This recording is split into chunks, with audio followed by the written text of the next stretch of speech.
Welcome to the winners academy. ഇന്ന് നമ്മൾ class എടുക്കുന്നത് NIOSന്റെ ലെസൺ 8 നക്കിൾസ്. ഈ ലെസണിൽ നമുക്ക് പറഞ്ഞു തരുന്നത് ആഡംബരം, അതുപോലെ തന്നെ അഹങ്കാരമോഹം, വിധി എന്നിവയെക്കുറിച്ചാണ് ഈ കഥയിൽ ഡിസ്കസ് ചെയ്യുന്നത്.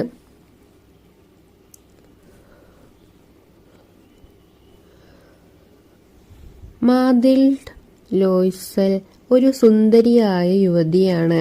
പക്ഷേ അവളുടെ ജീവിതത്തിൽ തൃപ്തിയല്ല. ഒരു സാധാരണ ക്ലർക്കായ ഭർത്താവിനൊപ്പം ചെറിയ വീട്ടിൽ ലളിതമായ ജീവിതം നയിക്കേണ്ടി വന്നതിൽ അവൾക്ക് അതൃപ്തിയുണ്ട്. ആഡംബരവും സമ്പത്തും സാമൂഹിക അംഗീകാരവുമാണ് അവളുടെ സ്വപ്നം. ഒരിക്കൽ വിദ്യാഭ്യാസ വകുപ്പിൽ ക്ലർക്കായ ഭർത്താവിന് മന്ത്രിയുടെ ഒരു വലിയ വിരുന്നിലേക്കുള്ള ക്ഷണം കിട്ടി. സന്തോഷത്തിന് പകരം മാതിൽഡ് കരഞ്ഞു. ധരിക്കാൻ നല്ല വസ്ത്രമില്ല എന്നതായിരുന്നു കാരണം. ഭർത്താവ് തന്റെ സേവിങ്സിൽ നിന്ന് 400 ഫ്രാങ്ക് മാറ്റിവെച്ച് അവൾക്കൊരു മനോഹരമായ ഗൗൺ വാങ്ങിക്കൊടുത്തു. പക്ഷേ മാതിൽഡ് പറഞ്ഞു, ആഭരണമില്ലാതെ ഈ വസ്ത്രം പൂർണ്ണമല്ല.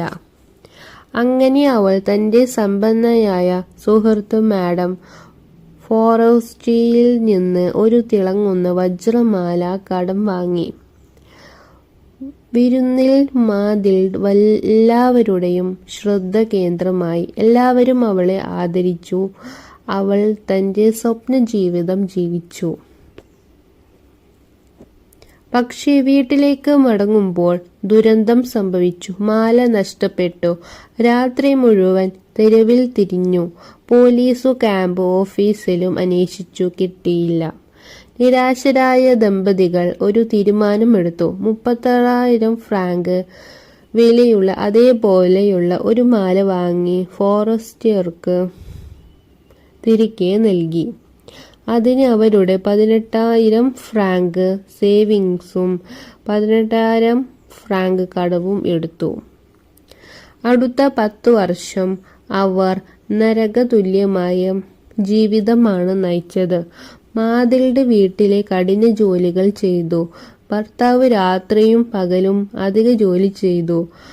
അവളുടെ സൗന്ദര്യം നഷ്ടപ്പെട്ടു. പ്രായം തോന്നി. കൈകൾ പരക്കുകയായി. ഒരു ചെറിയ ആച്ചിക് മുറിയിലായിരുന്നു ആ താമസം. 10 വർഷം കൊണ്ട് കടം മുഴുവൻ വീട്ടി. ഒരിക്കൽ മാതിൽഡ് മാഡം ഫോറസ്റ്റിയെ കണ്ടുമുട്ടി. നടന്നതെല്ലാം പറഞ്ഞു. അത് കേട്ട് ഫോറസ്റ്റിയെ ഞെട്ടി. അവൾ പറഞ്ഞു, നീ കടം വാങ്ങി തിരികെ തന്ന മാല വ്യാജമായിരുന്നു. അതിന് വിലയോ ഇല്ലായിരുന്നു. അവസാനം ഒരു വ്യാജമാലയ്ക്ക് വേണ്ടി 10 വർഷത്തെ കഠിന ജീവിതം. അഹങ്കാരവും രൂപത്തെക്കുറിച്ചുള്ള മോഹവും ഇങ്ങനെ ജീവിതം നശിപ്പിക്കുന്നു എന്നാണ് ഈ കഥ നമ്മെ പഠിപ്പിക്കുന്നത്.